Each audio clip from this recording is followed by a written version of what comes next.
Hello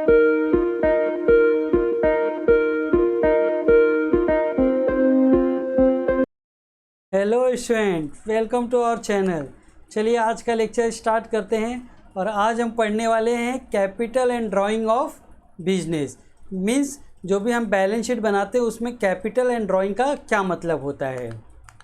सबसे पहले हम स्टार्ट करेंगे कैपिटल वर्ड से कि कैपिटल क्या होता है। कैपिटल का बहुत ही सिंपल सा मीनिंग है, the total amount invested into the business by the owner is called capital. अगर आप कोई बिजनेस स्टार्ट कर रहे हो तो उस बिजनेस में आपने जितने भी पैसे लगाए हैं उसे हम बोलते हैं capital. Excess of assets over the liability is also called as capital. इसका मतलब ये होता है एक्सेस ऑफ, देखिए मैं आपको इस तरीके से बताता हूँ। एक्सेस ऑफ असेट्स मीन्स आपका अगर असेट्स ज़्यादा है over the liability means liability से, is also called as capital. इसका मतलब ये होता है यहाँ पे, जैसे अगर मैं आपको इक्वेशन बताऊँ, इक्वेशन फॉर दिस, ये जो ट्रांजेक्शन हमने पढ़ा इसका इक्वेशन ये हो सकता है capital equal to assets minus liability. Capital equal to assets minus liability, ये हमारा इक्वेशन। क्योंकि यहाँ पे लिखा है excess of assets means assets आपका ज़्यादा है, लायबिलिटी कम है, तो आपका कैपिटल आएगा। जैसे कि मैं आपको एग्जांपल बताता हूँ। यहाँ पे ये मेरा बैलेंस शीट है। असेट साइज क्या बताता है? असेट्स ये बताता है कि आपके पास कितने असेट्स है। इस असेट्स को परचेस करने के लिए आपने पैसे तो यहाँ से इकट्ठा किए होंगे, ठीक है। अब देखिए जैसे मैं एग्जांपल बताता हूँ। यहाँ पे आपके पास टोटल असेट्स है 1,60,000 का, उसमें से है आपका 80,000 फिक्स असेट्स है,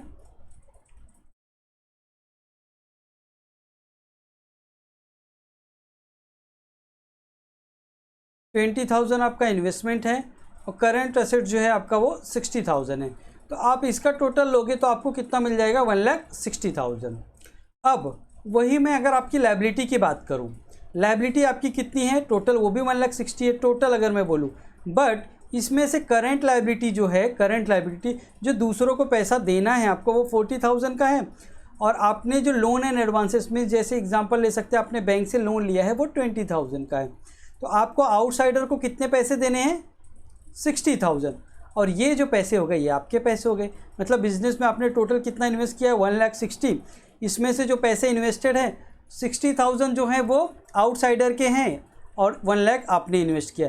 तो कैपिटल का मतलब यही होता है कि जो भी पैसा आपने अपने बिजनेस में इन्वेस्ट किया है उसे हम क्या बोलते हैं? Capital. Capital is a liability of the business as this amount is payable by the business enterprises to the owner at the time of closure of the business। अब ये पैसा तो आपका ही है और इसे क्या बोलते हैं हम? लायबिलिटी। लायबिलिटी क्यों बोल रहे हैं? क्योंकि बिजनेस जो है वो अलग एंटिटी है और ओनर अलग एंटिटी है। तो सपोज़ अगर आप ये बिजनेस क्लोज कर रहे हो तो ये असेट सेल करके आपको कितने पैसे मिलेंगे? 1,60,000। उसमें से 40,000 आप आउटसाइडर को दे दोगे, 20,000 सपोज आपका लोन था उनको दे दोगे, तो टोटल आपके पास बचेगा कितना? 1,00,000 रुपीज़। 1,00,000 रुपीज़ आपका हो जाएगा। लेकिन ये सब ट्रांजेक्शन कब होंगे? जब आप अपने बिजनेस को क्लोज कर रहे हो। तो वही बात है, वही लिखा है इस 4th पॉइंट में कि जब आपका बिजनेस क्लोज होगा तो आपके कैपिटल आपको वापस मिल जाएंगे। तो ये था हमारा कैपिटल का मीनिंग। आई थिंक आपको ये समझ में आ गया होगा।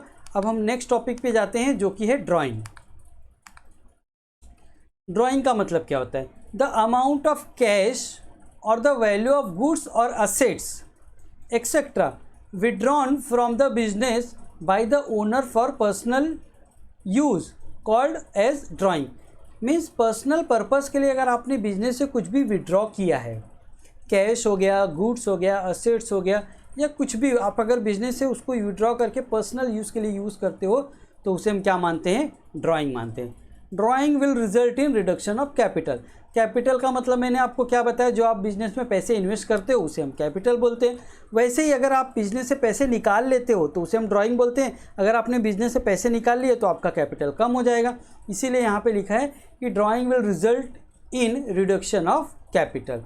जैसे अगर ये बिजनेस ओनर है तो ये अगर बिजनेस कर रहा है तो इसके जो पर्सनल भी तो इसके खर्चे होते होंगे, उनको पैसे वो कहाँ से लाएगा, तो उस पैसे के लिए वो क्या कर, वो पैसे कहाँ से लाता है, वो बिजनेस से। तो बिजनेस से जो भी विड्रॉल करता है उसे हम क्या बोलते हैं, ड्राइंग बोलते हैं। यहाँ पे मैं आपको कुछ एग्जांपल्स बता देता हूँ तो आपको अच्छे से समझ में आ जाएगा। एग्जाम्पल देखिए यहाँ पे, अ प्रोप्राइटर्स पे college fees of ₹10,000 of his sun from the business. तो इसकी वजह से क्या होगा, capital and current assets will reduce by 10,000। अगर बिजनेस का ओनर, ये किसी का बिजनेस है, उसने क्या किया है, बिजनेस से 10,000 विड्रॉ कर लिया है, तो उससे क्या होगा, अगर बिजनेस से आप पैसा विड्रॉ करते हो तो आपका कैपिटल कम हो जाएगा, कैपिटल के साथ आपका कैश भी कम हो जाएगा बिजनेस का। और कैश हम कहाँ रिकॉर्ड करते हैं, करंट असेट्स में। तो यहाँ से 10,000 माइनस हो जाएगा, यहाँ से भी 10,000 माइनस हो जाएगा, और ये आपका टोटल हो जाएगा 1,50,000, और यहाँ पे भी 1,50,000 हो जाएगा। एक एग्जाम्पल और देख लेते हैं। अ प्रोप्राइटर्स पे his medical expenses, mobile bill etcetera, means अपने पर्सनल खर्चे ऑफ ₹20,000 फ्रॉम द बिजनेस। तो बिजनेस के पैसे को यूज़ करके क्या कर रहा है, अपने पर्सनल खर्चे वो इनकर कर रहा है। Capital account and cash current assets that is cash will reduce by 20,000। तो यहाँ पे क्या होगा, अगर उसने 20,000 बिजनेस से विड्रॉ किया है तो 1 लाख में से 20,000 20,000 माइनस हो जाएगा, और यहाँ पे 60,000 में से भी 20,000 माइनस हो जाएगा, और आपका जो बैलेंस शीट है वो 1,40,000 यहाँ पे और 1,40,000 यहाँ पे होके टैली हो जाएगा। तो सिंपल सा मतलब आपको यही समझना है, कैपिटल का मतलब ये होता है कि जो हम पैसे बिजनेस में इन्वेस्ट करते हैं, और ड्राइंग का मतलब ये होता है कि बिजनेस से जो भी पैसे आप विड्रॉ कर रहे हो अपने पर्सनल पर्पस के लिए, उसे हम बोलते हैं ड्राइंग। होप आज का वीडियो आपको समझ में आ गया होगा। थैंक्स फॉर वॉचिंग और वीडियो, मिलते हैं हमारे नेक्स्ट लेक्चर में।